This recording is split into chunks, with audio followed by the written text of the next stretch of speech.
Muy buenas tardes, bienvenidos a Rolling Stocks en una jornada en la que tenemos que vigilar muy de cerca los distintos datos macroeconómicos que vamos a ir conociendo en Estados Unidos. Bueno, y los que ya hemos conocido, pero hoy va a ser una cascada tremenda de datos importantes para calibrar el estado de salud de la economía de Estados Unidos y sobre todo cómo se va acercando progresivamente a una recesión económica. Empezaremos poniendo el foco en el indicador de inflación favorito de la Reserva Federal, el PCE, que lo acabamos de conocer, pero además tenemos que seguir por otras claves que tenemos que tener en cuenta a la hora de abordar la tarde de hoy. Por un lado, las señales de alerta que está lanzando el Banco Central Europeo sobre la banca, que ojo, les ha dejado un mensaje bastante claro, a lo papá Banco Central Europeo. Como no se pongan las pilas, aquí que nadie cuente con que los gobiernos les van a rescatar. Eso por un lado, pero además, entre las otras claves del día, tenemos que mirar a la reunión entre Joe Biden y Emmanuel Macron y por supuesto también tenemos que ir al gigante asiático con la reunión entre Xi Jinping y Charles Michel. Estas van a ser las 4 claves que vamos a analizar a continuación y como decimos tenemos que empezar con el que es el indicador de inflación favorito de la Reserva Federal. Aquí tenemos la tabla del dato que acabamos de conocer hace unos instantes. Atención, porque vemos una mejora tanto en el dato intermensual como en el interanual. ¿Qué es lo que nos dice este dato, el PCE, indicador favorito de la Reserva Federal? Bueno, por un lado, si miramos la comparativa interanual, que es la que tenemos aquí señalada en rojo, vemos cómo el PCE general ha mejorado y pasa del 6,3 al 6%. Y en el caso del PCE subyacente, que es el que excluye alimentos y energía, pasa de un 5,2 a un 5%. Así que aquí tenemos una clara mejoría en el dato interanual, tanto en el PCE general como en el subyacente. Y en el caso de la comparativa mensual, vemos cómo en el caso del PCE general se mantiene, veníamos de un 0,3% en septiembre y nos mantenemos a un 0,3% en octubre, y en el caso de la subyacente intermensual vemos una clara mejoría del 0,5% al 0,2%. Así que aquí tenemos la clave. Es cierto que en términos generales vemos un PCE que es mejor. Sin embargo, podríamos decir que este dato ha sido como ni chicha ni limona, nos ha dejado muy descafeinados. Aunque estamos viendo ya la reacción en los futuros de Wall Street apuntando al alza, sí que es cierto que nos hemos quedado un poco tibios después de conocer un dato que podríamos haber esperado que fuera mejor. Sí que es cierto que hay que tener en cuenta que aquí estamos mirando la referencia de esta inflación de octubre, entonces es un dato que al final también va bastante retrasado. Estamos hablando de 30 días de retraso. Acabamos de cerrar el mes de noviembre, pero sin duda alguna ya nos da una pauta de cuáles son las señales que está recibiendo la Reserva Federal de cara a la próxima reunión de tipos de interés. Recordemos, 13 y 14 de diciembre, el día 13 arrancará la reunión de 2 días de la Reserva Federal de política monetaria, última reunión del año. El día siguiente, por cierto, vamos a tener al Banco Central Europeo, pero esto es muy importante. El dato de PCE mejora, sí, pero las bolsas se han quedado muy tibias ante un dato que podríamos haber esperado incluso mejor. Esta es una de las lecturas que tenemos que hacer en estos momentos. Insistimos, una de las preguntas ahora pasa hasta qué punto la Reserva Federal se va a tomar esto de una forma mucho más positiva, ¿no?, de lo que estamos viendo en un primer momento. Y seguramente se pregunten, bueno, ¿y el PCE por qué es el indicador favorito de la Reserva Federal? Porque lo decimos muy a menudo, pero pocas veces establecemos la comparativa respecto al IPC, que es el otro indicador estrella. Bien, lo vamos a ver a continuación en un gráfico. Vamos a ver precisamente la comparativa entre los dos índices. A un lado tenemos el IPC y al otro tenemos el PCE. Si observan en términos generales, vemos como en el IPC la vivienda tiene un peso espectacular, más de un 40%, que es lo que están viendo en un tono cian desde casa, más de un 40% del IPC, del peso, de la tarta general del IPC, va para la vivienda. Sin embargo, en el caso del PCE, la imagen que tenemos en su conjunto es de un mayor equilibrio. Hay más armonía entre las categorías. Vemos cómo vivienda ocupa más de un 20%, vemos también cómo medical care, los servicios médicos, ocupan otro tanto, 20%, y en el caso de otros bienes y servicios lo vemos también que está más o menos dividido también con más de un 20%. Sí que es cierto que el lado de ocio, de transporte o alimentos y bebidas están algo en un menor peso, pero aún así vemos un equilibrio en su conjunto. Esta es la principal diferencia entre el IPC y el PCE. Precisamente por ese mayor equilibrio entre todas las partes, la Reserva Federal suele vigilar con más detenimiento la evolución del PCE. Esto es importante porque además es un dato que conocemos un día después de haber tenido la oportunidad de escuchar a Jerome Powell. ¿Qué nos decía Jerome Powell este miércoles en los mensajes que trasladó al mercado? Entre los principales mensajes, Jerome Powell nos vino a decir que el ansiado pivot de la Reserva Federal llega ya en diciembre. Ese es el principal mensaje con el que nos tenemos que quedar del presidente de la Reserva Federal. Lo que dijo Powell es que la Fed va a reducir el ritmo de subidas de tipos de interés. Ese ansiado pivot llega en diciembre. Así que lo que esperamos ahora, lo que se pone ahora mismo sobre la mesa, es una subida en 50 puntos básicos en vez de los 75 puntos básicos que hemos visto en las 4 reuniones anteriores. Es decir, replicar la primera subida que efectuó la Reserva Federal en junio cuando inició ese ciclo de subidas de tipos de interés. Esto por un lado. Claro, tenemos ya el pivot en diciembre y nosotros queremos ir un paso más allá. ¿Dónde está la pausa? ¿Cuándo llega la pausa? Es una de las principales preguntas que nos estamos haciendo en estos momentos.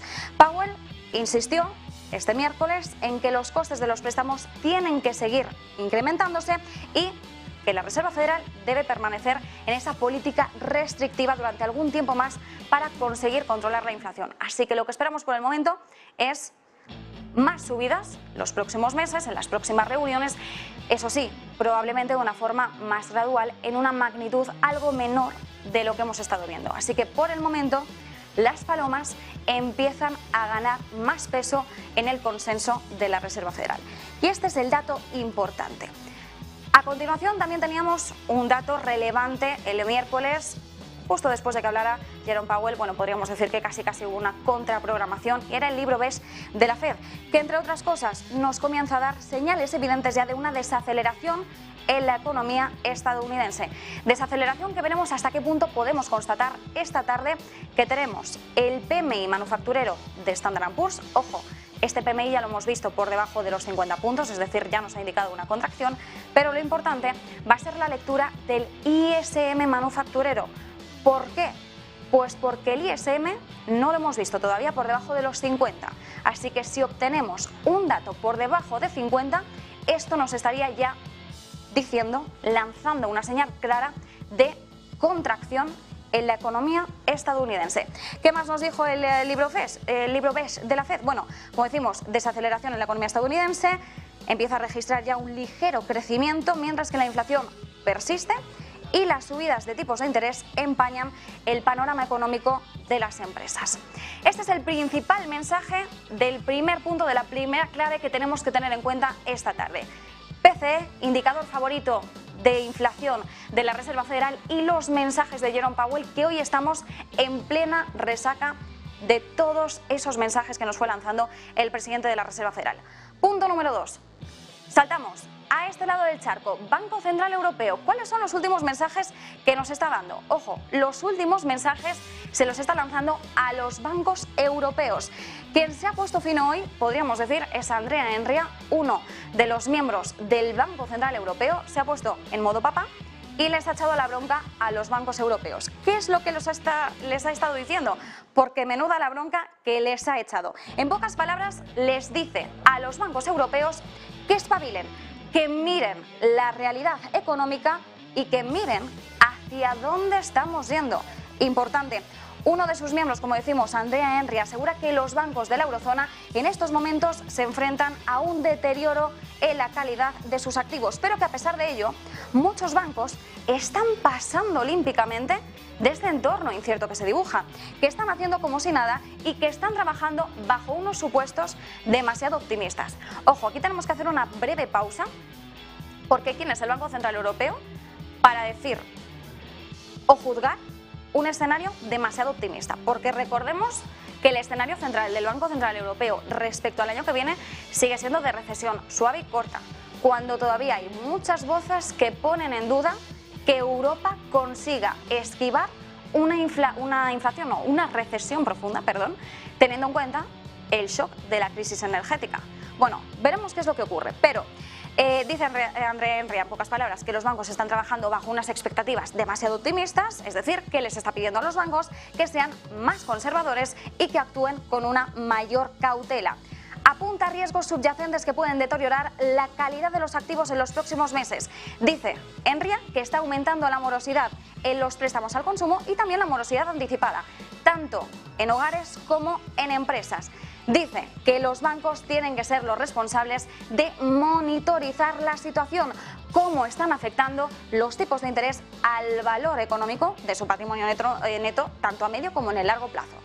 Y esto va a afectar a la generación de ganancias de los propios bancos, su capital a largo plazo y también el atractivo para los inversores. Atención a todo esto. Bien, pero la bronca de Enria ha ido mucho más allá porque se ha puesto, como decimos, en el papel de padre, echándole la bronca a sus hijos por ser irresponsables y no pensar en las consecuencias. Reconoce que a veces le da la sensación de que los bancos presuponen que los gobiernos van a salir al rescate ante cualquier shock, que van a salvar, que van a ser los salvadores, como ya ocurrió en la crisis financiera. Bien, dice, si un shock afecta a la fiabilidad crediticia de los clientes de los bancos, no se crean que los gobiernos van a estar allí para, en pocas palabras, salvarles. Este es el mensaje principal que está lanzando Andrea Enria. Ojo, no presupongan que los gobiernos van a salir al rescate, porque no tiene por qué ser así. Y por eso pide a los bancos que gestionen de una forma proactiva el riesgo crediticio. Así que el Banco Central Europeo lo tiene muy claro, no le va a quitar el ojo de encima a los bancos. Enria lo ha destacado, dice que los supervisores van a examinar muy de cerca la planificación de capital de los bancos y que van a cuestionar en todo momento las medidas de gestión para garantizar que los bancos mantienen el nivel adecuado de conservadurismo. Han sido las palabras de Andrea Enria, que los bancos sean conservadores, que vayan con cautela, que no piensen que van a tener el sustento de los gobiernos en todo momento o en última instancia del Banco Central Europeo. Dice, la normalización de los tipos de interés está destapando vulnerabilidades en otros sectores, como el inmobiliario. Recordemos las actas del BCE, las últimas minutas que conocimos, cómo el Banco Central Europeo, aunque mantenía ese escenario central de recesión corta y suave, decía, ojo, que en el caso de una recesión profunda y prolongada, tenemos que poner el foco sobre todo en el sector inmobiliario. Nos decía el Banco Central Europeo, los bancos no nos preocupan tanto porque han hecho los deberes desde la crisis financiera de 2008.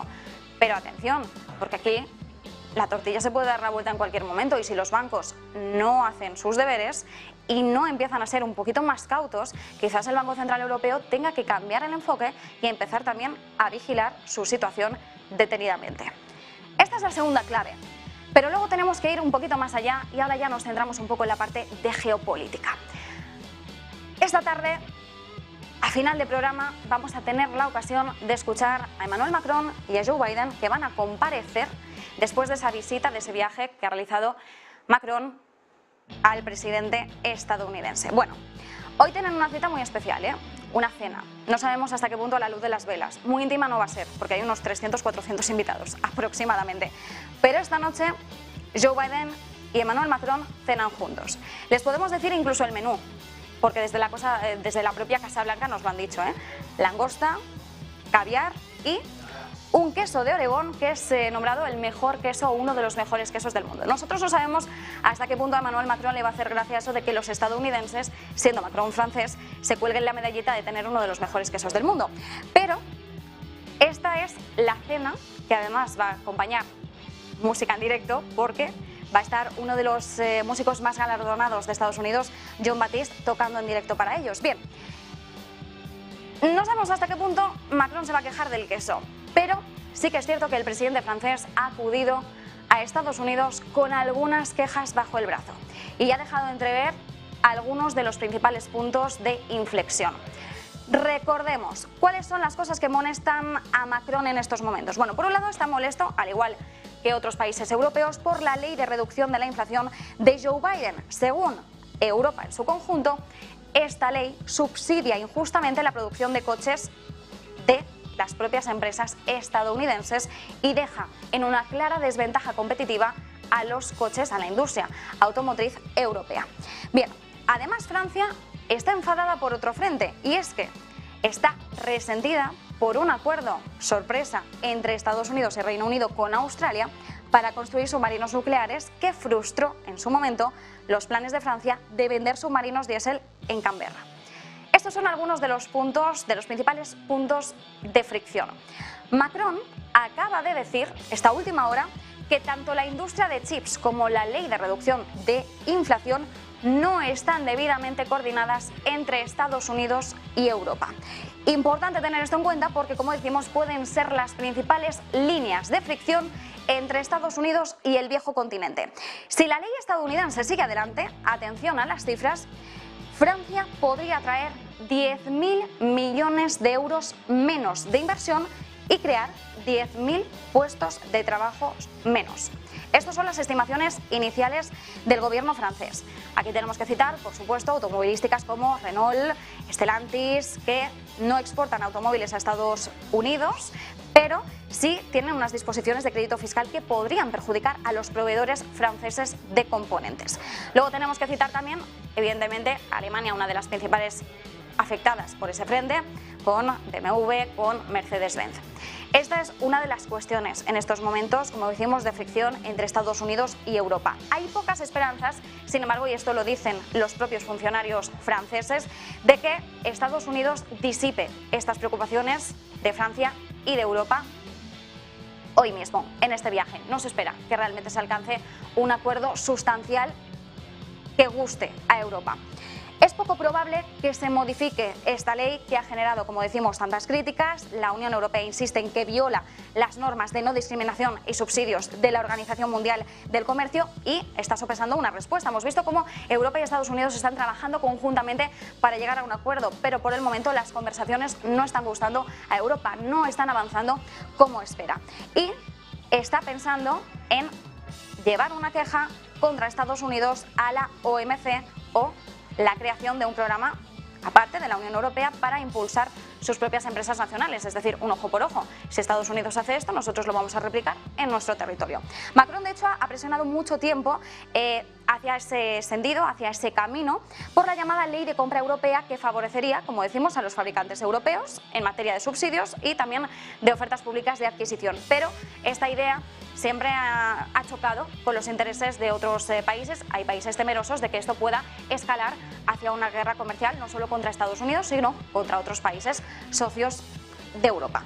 Bien, lo que podría pedirle Macron a Joe Biden es que respalde esta propuesta de que Europa lance su propia ley para favorecerse a sí misma. Si Estados Unidos lo ha hecho, ¿por qué no Biden va a promocionar que Europa haga lo mismo? Bueno, si Biden apoya el movimiento europeo para replicar los subsidios de Estados Unidos, pero como decimos, con una ley de compra europea, esto podría proporcionarle, de hecho, más poder a Macron para impulsar ese esquema de subsidios más amplio a nivel de la Unión Europea, y esto marcaría, por tanto, un cambio radical.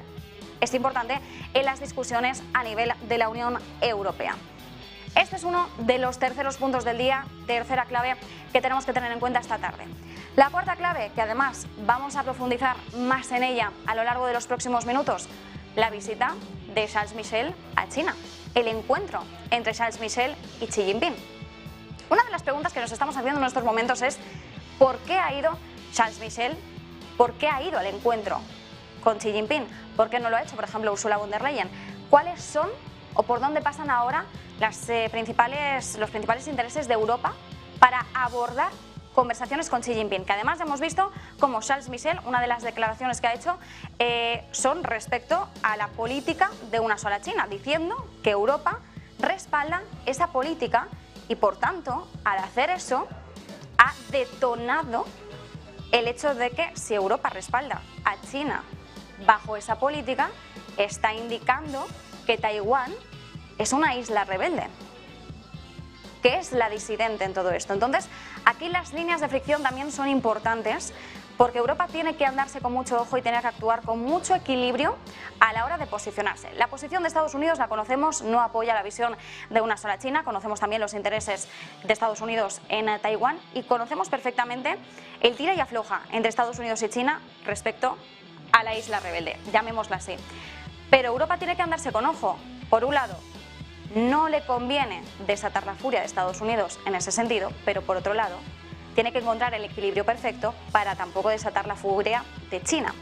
¿Qué es lo que está haciendo Charles Michel en este momento, cuando está lanzando este tipo de mensajes? Bueno, como decimos, lo vamos a analizar, pero sí que es cierto que Xi Jinping, entre los principales mensajes, ha instado a calmar la crisis en Ucrania. Uno de los principales puntos de conversación no han ido tanto a parar a las relaciones Europa-China, que también, sino al conflicto bélico. Europa, recordemos, sostiene que China puede tener un papel fundamental a la hora de mediar en el conflicto bélico. Respalda que Xi Jinping puede acercarse a Putin de cara a conseguir esas negociaciones de paz. Parece ser que la reunión de hoy entre Charles Michel y Xi Jinping, aunque Xi Jinping, ya sabemos, siempre bastante cauto en sus declaraciones, en este caso, al instar a la calma en la crisis de Ucrania, durante esas conversaciones, parece que también ha intentado mantener un tono diplomático, un tono bastante conciliador, podríamos decir.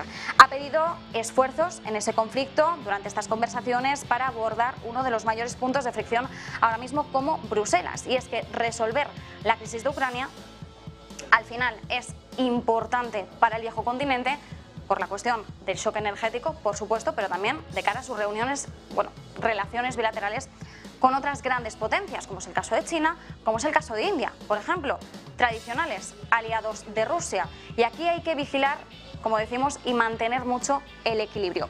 Bien, dice que es necesario evitar la escalada, que se amplíe esta crisis, y Michel le ha dicho a Xi Jinping que cuenta con China, como decimos, para poner fin a la brutal destrucción y ocupación de Rusia.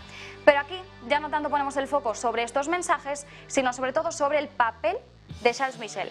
¿Qué papel está adoptando Charles Michel en este momento? ¿Va en un tono algo conciliador, teniendo en cuenta las posturas de Alemania, la postura de otros países como Reino Unido, que dentro del viejo continente empiezan a dar un paso atrás respecto a China, que empiezan a observar al gigante asiático como un desafío sistémico? Bueno, nosotros lanzamos esta pregunta, la dejamos al aire y enseguida vamos a ir con mucho más análisis y vamos a ir repasando una por una y analizando más en profundidad todas estas claves que, como decimos, están para abordar en la tarde de hoy. Nosotros nos quedamos pendientes de todo esto y a continuación hacemos una conexión de última hora porque parece que ya tenemos ahora mismo señal de la Casa Blanca.